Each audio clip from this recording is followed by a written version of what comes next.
Welcome to GreenTech Bug Heat TV.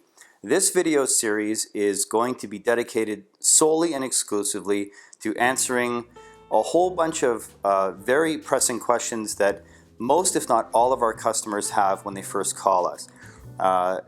Before we begin this series, which will be absolutely fantastic and full of amazing information, I do want to address a couple of things with you first.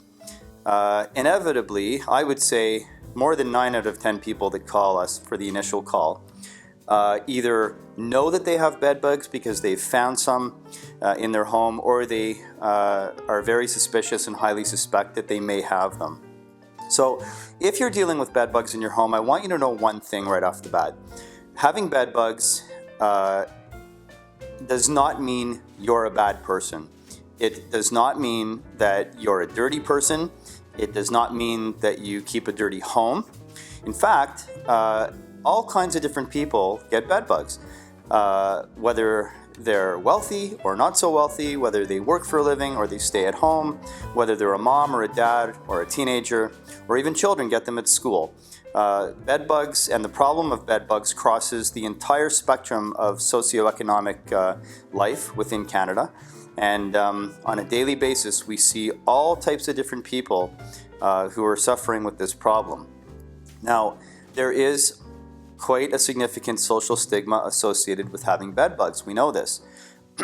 We don't think there should be, because all kinds of people get them all the time. In fact, hundreds of people get bed bugs every single day in Southern Ontario. Yet, there is a significant social stigma attached with having them, and we understand that. And we're very careful to maintain the privacy of our customers. In fact, that's the paramount and most important thing for us, okay? So, in fact, we were the first operation in Southern Ontario to pioneer the concept of having unmarked vehicles and no uniforms on our technicians.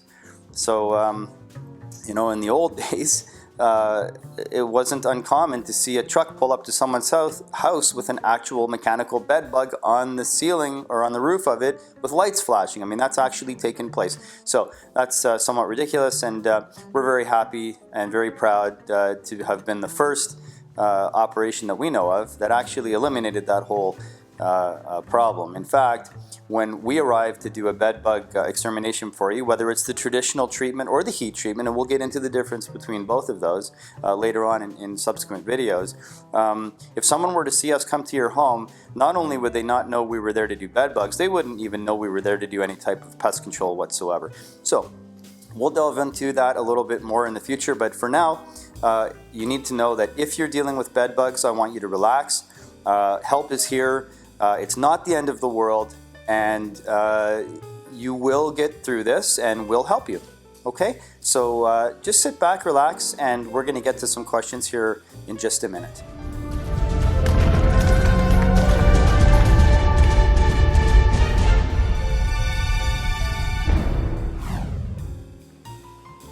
Okay, we're back, and it's time to take our first question. So this question comes from Julie in Mississauga. And Julie asks, how did I get bed bugs? I haven't even traveled anywhere. I thought you only got them when you were on vacation. Okay, Julie, so that is a very common question. Let's talk about that. Now, had you said that statement 5, 6, 7 years ago, you would have been pretty much correct. In Southern Ontario, 7, 8 years ago, people did come home with bed bugs, or did get them, but they usually came home with them after having gone to an island or something like that on vacation somewhere, or maybe even somewhere else, like New York City was a big problem, still is. But there weren't a whole lot of bed bug issues in Southern Ontario the better part of 10 years ago. Now, however, completely different story. Now, you're just as likely to get bed bugs going to a movie in Toronto as you are flying to some far-off locale and sleeping in a motel somewhere. And that brings me to sort of another issue. People often think that, and people tell me all the time, well, I don't think we got them on vacation because we stayed in a really expensive hotel. Now, I wish it were true that if you spent more money on a hotel, the less likely you were to pick up bed bugs, but maybe in some circumstances there may be some validity to that, but generally speaking, there isn't much of anything to that. And the reason for that is simply this.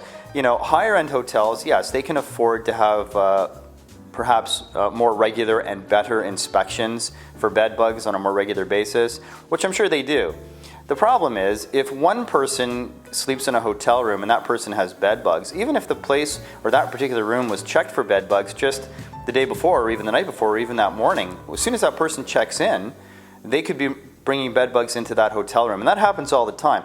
So really these days there's not a whole lot of validity to staying in an expensive hotel as opposed to a cheaper motel. You can get bed bugs from any type of motel. In fact, you can get bed bugs in the taxi on the way to your expensive or cheap hotel, or on the bus, or even the airplane. Okay, airplanes have bed bugs for sure. Anywhere you find large groups of people, you're going to find bed bugs. It's just a fact of life, and it's not in third world countries now. It's in first world countries like Canada. Okay, so yes, many years ago, you were more likely to get them on vacation and bring them home with you. Now, they're all over the place, okay? So to answer your question, it doesn't matter if you've traveled or not. Simply going for dinner and sitting in a chair where someone may have had bed bugs even weeks beforehand and the bed bug crawled off their shirt and went into the chair, into the crease. If that bed bug decided for whatever reason, and there are a few of them, that bed bug decided to crawl onto you and go into a crease in your shirt or your pants, if it's an inseminated female, you bring that bed bug home with you, she lays her eggs, and bingo, you've got bed bugs in your house. So a lot of people, initially when they find out that they have bed bugs, they spend a copious amount of time and a lot of effort and energy trying to figure out where they got them from. Now, I'm not putting that down because we do want to know where they got them from, and here's an example why. If they got them from work, and their work area, let's say an office that they work in, is infested with bed bugs or has some in a chair or something like that, or in a common area. A lot of doctors get bed bugs, and nurses and EMTs, firefighters, police, because they're in contact with numerous people in the public regularly, daily. So they have a much higher exposure rate. But if you can figure out where you got them from, it's always a good thing, because that will go a long way to preventing reinfestation. And that just simply means, you know, if you bring bed bugs to your home and an extermination company gets rid of them, fantastic, they've done their job.